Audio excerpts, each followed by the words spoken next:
I discovered Zentangle actually through my mother. I've always been really interested in art, and I love doing what she calls my doodle art, in which it's very similar to Zentangle. I've been doing it my whole life. So these are kind of the cards that you start out with. Usually you just start by making corners, and then you just kind of draw lines across and fill it in with patterns. You know, you can kind of develop your own style. Some people like to have more like set patterns and crisscrosses. I have kind of a more organic flow to how I draw. It's just a nice way for me to feel like when I'm stressed out, oh, I have one available. It's just like a calming, therapeutic, kind of meditative state that I'm in.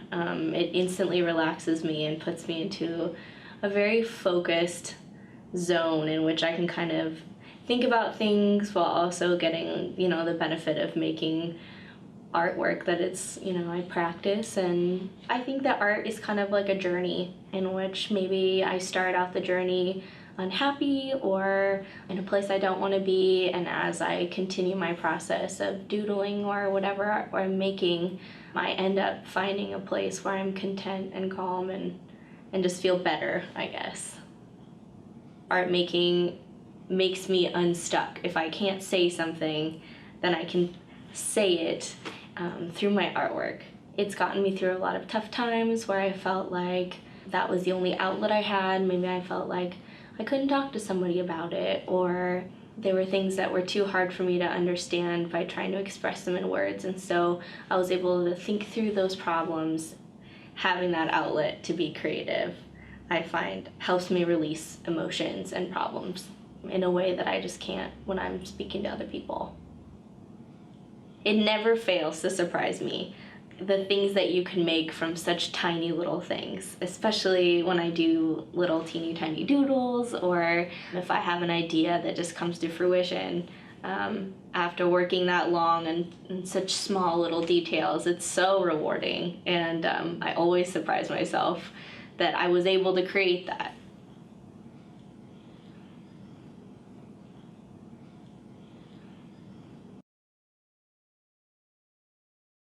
In 2006, I experienced the worst case of painter's block I have ever had in my entire life.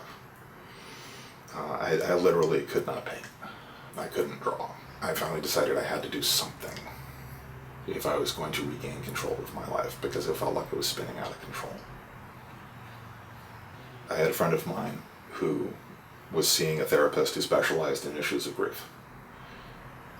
I met with Kathleen, and that opened the box on 30 years of suppressed memories concerning my father's suicide when I was 7 years old.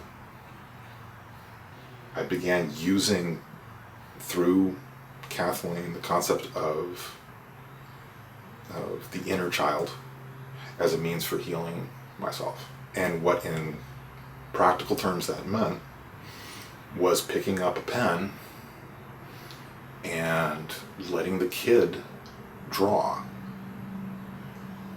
I would have to classify that as probably the most stressful, the most difficult, the most intimidating assignment I've ever had as an artist. I was scared of what I was going to draw. The idea of an inner child comes from psychological studies that have shown when significant trauma happens to a human being, some portion of their psyche gets stuck there like a fly in amber, and it casts ripples forward in time as the person grows. Their response to stimuli gets framed by that traumatic event, how they responded to that traumatic event, how their parents responded to that traumatic event. If you've lived through a traumatic event and some part of you gets flash frozen at that moment, that inner child desperately wants what you can never give. Can't get your dad back. Can't get your life back. Can't give you the things that you didn't get. All of those things came together in my art. All of those things found voice in my art. The bitterness of the struggle, the painful things that I uncovered, stuff that I had thought that I had completely forgotten.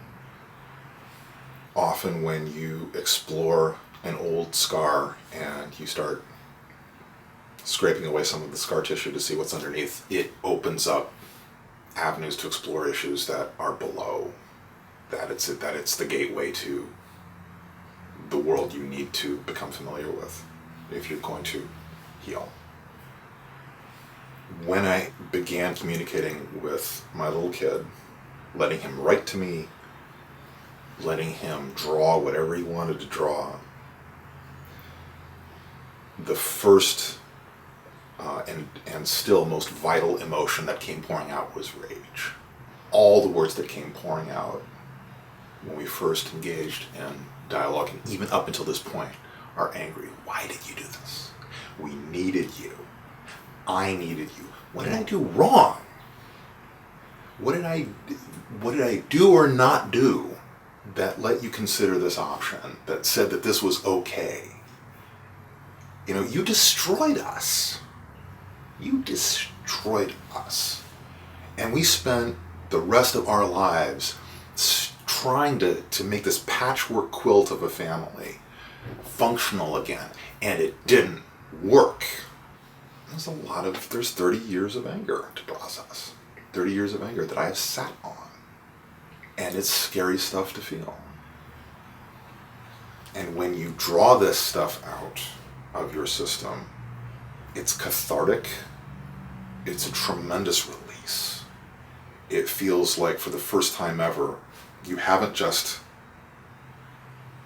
lifted the lid on the pot so that you've bled some steam off, but the pot's still boiling. You've actually put your hand on the controls and you've dialed it down. And that's power. Demons never want to be drawn. The critters inside, the stuff that's holding you back, the gremlins, they don't ever want you to draw them. You draw them, they're limited. You pin them down, they're stuck on paper now. It occurred to me that I wanted to do something with this work that could be useful, that might give somebody else encouragement to start drawing or writing or photography, anything that would give them the means to process whatever was inside, that I did it, and that therefore they could too. And that came together in a book called The Little Book of Pain. It's a 7-year-old telling a 36 or 40-year-old what it was like to experience Dad's death, our dad's death, telling me everything that I had buried, all the feelings that I was trying to hide from, and all the different ways that it manifested. You know, manifested in terms of figures that can't speak, a doll-like little kid that needs help, that can't reach anything, that has no voice, that has no means of being heard, of a little kid trapped in a space that's also safe. He's been trapped in there so long that he's afraid to go out. And a lot of iterations of bullets and guns, because my dad used a handgun to kill himself. Dad's death had effects upon my entire family, and we will feel those effects for the rest of our lives. And if my work moves one mother or father who has issues with depression to seek treatment rather than follow suicidal ideation to its inevitable and tragic conclusion, then I'll have done something worthwhile with my life.